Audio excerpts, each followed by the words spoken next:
Hi, I'm Simon with AppliancePartsPros.com. Today we're going to show you how to repair your appliance. Are you ready? Remember, anytime you work on your appliance, make sure it's unplugged or the circuit breakers are off so there's no chance of electrocution. In this video, we'll show you how to replace the freezer basket in a Kenmore refrigerator. It's going to be a very easy repair. Should only take a few minutes to show you how to do it. When you open up the package, you're going to get a new freezer basket. This freezer basket is located in the freezer compartment. It's used for storing frozen produce.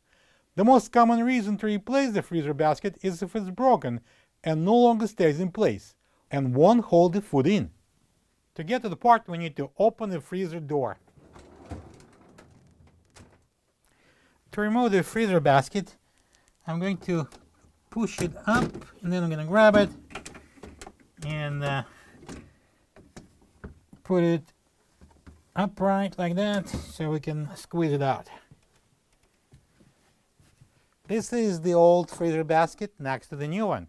If you don't have this part, you can get it from AppliancePartsPros.com.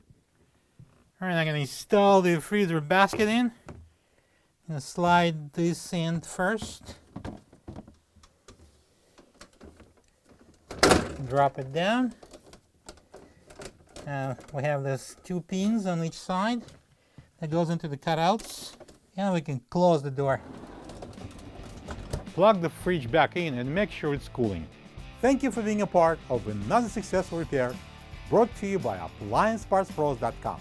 For any of your future appliance repair projects, please check out our other videos available on our site, on Facebook, on YouTube, and on Instagram.